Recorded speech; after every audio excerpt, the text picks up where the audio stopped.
All Eyez on Me is the biopic of the legendary rapper Tupac Shakur. This chronicles the life of Tupac from when he was a kid all the way to his tragic death in 1995 in Las Vegas. This stars Demetrius Shipp as the legendary Tupac. As you might be able to tell, I am a fan of Tupac. I was only 4 years old when Tupac passed away, and so I didn't really know much of him growing up, but as I grew older and learned more about him and listened to his music, I really learned to appreciate the guy and his voice and who he was in society and the rap genre. As a teacher, some might assume that my favorite music is classical rock or top 40 music, but no, it is very hardcore gangster rap.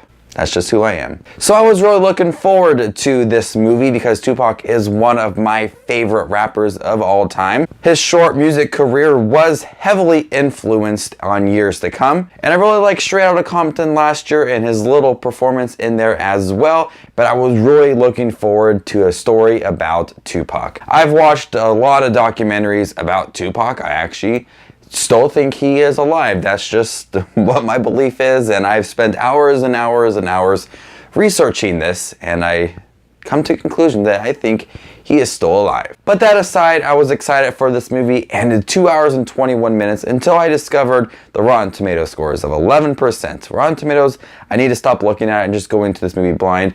I thought this movie was okay. There's a lot of things that I have issues with, a lot of things with the story and overall, but there are some pretty good things in here, so I'll talk about those first. A few good things in here is definitely Demetrius Shipp. I think he did a great job capturing the charismatic moments of Tupac Shakur. I think Tupac was overall a really nice guy. He's done some not nice things in the past, but overall as a human and his voice, he had a lot to say, and that what made him such a big artist in the 90s. And I think that Demetrius Shipp did a great job capturing that. Not only did he do the great part of playing Tupac, I think he looked like Tupac as well. Spot on look. And the moments when they are playing some of Tupac's greatest hits, I'm definitely in the moment because I do love listening to Tupac's music in my house, in the car, wherever it may be. And so going to the theater and hearing those songs, I'm definitely pumped up and excited. I got to hear songs like Dear Mama and California Love and Hail Mary. Songs like those ones I love, are really awesome in this movie. And I think those moments where they do play some of Tupac's greatest hits are the moments that really do shine. Now the movie started off very wishy-washy for me. It did jump around a lot as Tupac as a kid going from New York to Oakland, and then with his stepfather in prison and the Black Panthers. It did jump around a lot. One moment he's here, one moment he's here, one moment he's 6, one moment he's like 15. It just jumped around too much, and if you really don't know the life of Tupac, you might not be able to understand it a lot because it just jumps around moment to moment really fast, not giving the viewers a chance to latch onto a certain sequence or event in Tupac's life. And that was my biggest issue with this film, is that it jumps so much. The beginning of the movie, he's in prison and he is being interviewed, and then he tells his life story to the interviewer, and it just jumps around so much, and I really don't feel the moments that were impactful in Tupac's actual life to be impactful in this movie. And that also leads to other problems with other characters like Tupac's mother and Jada Pinkett and Suge Knight and Dre and Snoop, all people who had a big influence, good or bad, in Tupac's life, just didn't have this big impact on the story as much as I think they should have. I mean, a lot of people were there for the rise and fall of Tupac. They should have had a bigger part in this story. And it honestly ruins a couple songs for me. One of my favorite songs of Tupac is Dear Mama, and the way they portrayed the mother wasn't in the nicest way.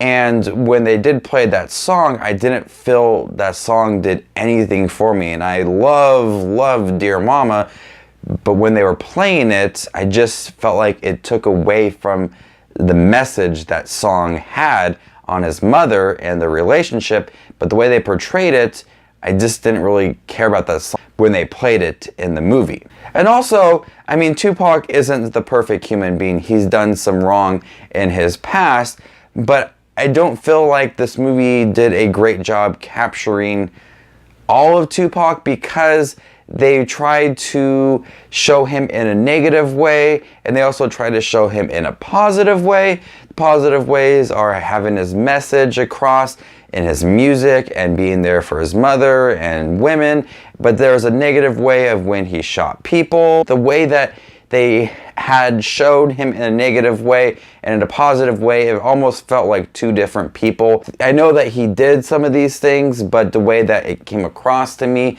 it felt like it was just two different people. When they were showing the nice side of him, it was really just deep down your throat, like he's really nice, he's here for the community, he wants your voice, he wants his voice to be heard for the people. But then down the road, he did some bad things and people were really against him and relationships were falling and he wasn't loyal to people, and it just felt like two different people that were portrayed in this movie. The movie is very long. It is hard to capture someone who lived for 25 years and put it into 2 hours and 21 minutes, but I felt like they could have gone a little deeper into other scenes and maybe cut out certain other scenes. Biopics are a hard thing to do, but when done right, they could be really, really great. For example, a couple years ago, Steve Jobs starred Michael Fassbender. It wasn't the typical biopic from birth to death.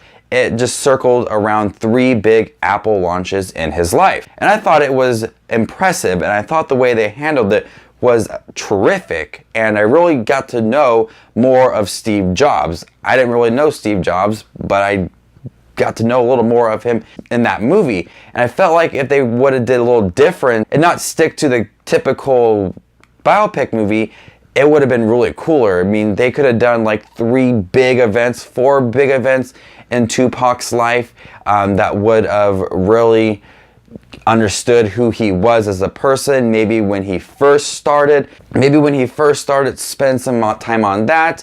When he went to prison for the rape charge, spend some time on that. When he signed with Death Row and his relationship with Suge Knight, and then after he left Death Row to start Death Row East, they could have really developed more of that when he changed his name to Machiavelli and all of that. I felt like if they would have focused on the bigger parts of Tupac's life, we really would have known Tupac a lot more, and I think we would appreciate those events and moments a lot more. But overall, All Eyez on Me had some good moments. I did appreciate Demetrius Shipp and his take on Tupac.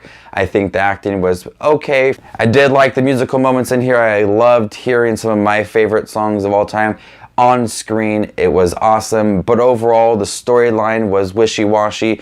The portrayal was iffy at times. A lot of jump cuts just didn't work for me, and overall I thought the movie was a little bit disappointing. As a fan of Tupac Shakur and his life and learning more about him as I grew up, I was really anticipating this movie, so I'm gonna go ahead and give All Eyez on Me a C-. What do you guys think about All Eyez on Me? Are you a fan of Tupac Shakur? What did you think about this movie and his life and his legacy that he supposedly left behind? Do you think that he's still alive? I mean, there is some theories and rumors about, the events that led up to him being shot in Las Vegas. But that's like another video, like another topic that I don't know if I'd be willing to talk about, because I get kind of ranty when I talk about this subject. So thank you guys for watching. As always, you guys are the best. Stick around for my review of Transformers: The Last Knight coming up soon, and a ranking video for all 5 of these awesome Transformers films. Yes, awesome films. We'll talk about that next week. This is Just Watch Movies, and you stay classy, YouTube.